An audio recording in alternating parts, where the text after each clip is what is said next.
Well, let's now shift our focus to Botswana, where diamond major De Beers has reached an agreement in principle to keep selling rough diamonds from the country for another decade. Now, this follows negotiations for a new deal, which lasted about 5 years, just as the latest deadline for a deal expired. The arrangement between gem giant De Beers and the world's second largest producer of diamonds is crucial for both sides, and it plays a central role in the global supply chain. Now, that agreement in principle also includes a new 25-year mining license for Debswana. While the partners finalize the implementation of the formal sales and mining agreements, an interim agreement will preserve the terms of the most recent sales agreement, which of course expired last week. Well, let's now get some more insight into that agreement. We're now joined by Peter Major. He is a director of mining for Modern Corporate Solutions in South Africa. Great to have you with us on the show today, sir. Now, of course, while it's great to see a deal finally on the table after months of those tense talks between Botswana's government and, of course, De Beers, what does this final agreement look like for the country, which we know wanted a bigger share of diamonds in that deal? It looks great for the country. It continues something that's been great for the country since diamonds were discovered in 1966. And the country has gotten a larger chunk of that diamond revenue, I think virtually every year since that agreement was signed. It has thousands of really well-paid jobs with good benefits. People are being trained. Botswanans run almost all of Debswana. And Debswana, you remember, is a 50-50 venture between De Beers and the government of Botswana to mine diamonds in the country and sell those diamonds. Not only that, the government owns 15% of De Beers. So you would never want anything to harm your investment, right? If you own 15% of something, you want that investment to do good. So I think every aspect of the agreement is very good for Botswana.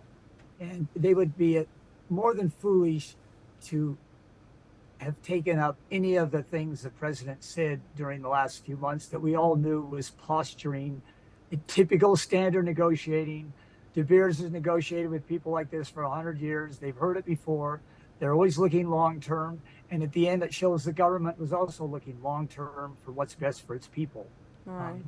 Yeah. What else can I say? They'll need another few weeks to ink all the pages that they've agreed in principle, but I don't think the final agreement is going to be any more different than what we've now heard.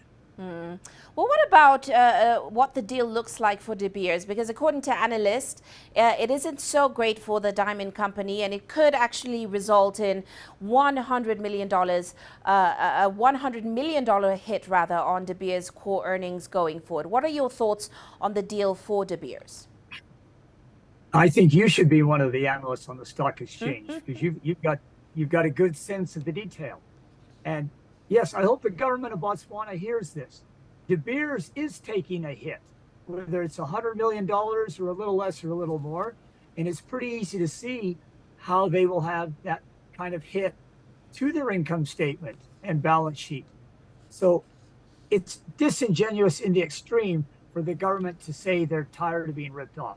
Every country in the world tells you they're being ripped off by whoever's producing anything in that country. Even when their local companies are producing, the government says it's being ripped off. It's not being ripped off. It's loose talk. Is it destined to get more votes?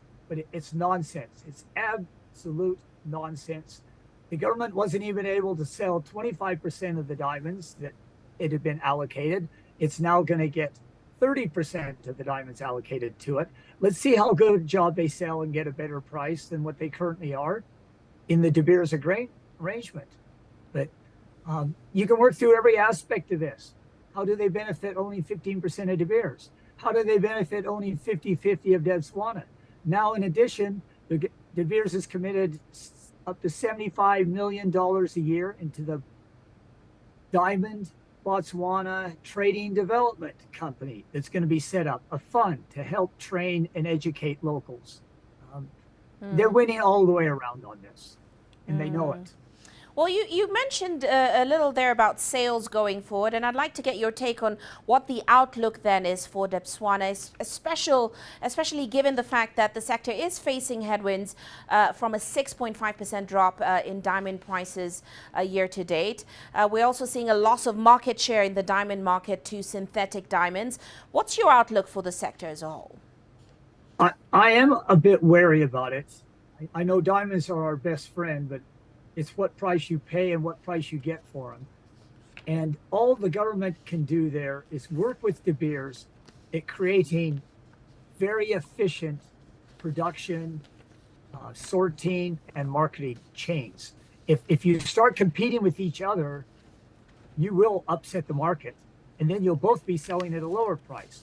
Just like we've seen Russia now has to do with all of its natural resources. It's upset the market, and now the market's taking advantage of that upset, and Russia's having to sell its commodities at a huge discount, probably 20, 25% in some cases.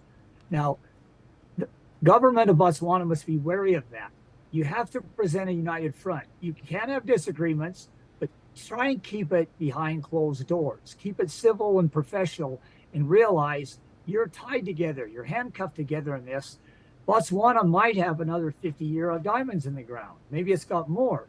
So you don't want to destroy a market that's taken a long time to build up when your whole economy is based on that one commodity. And that's Botswana's case. So we need some far-reaching, deep-thinking politicians involved here, not populist, loudmouth, think only today politicians. You know, there needs to be a lot of thought on government side. How do we maximize the diamond revenue that goes to this country so that we don't lose market share and that we do command a premium price for our diamonds?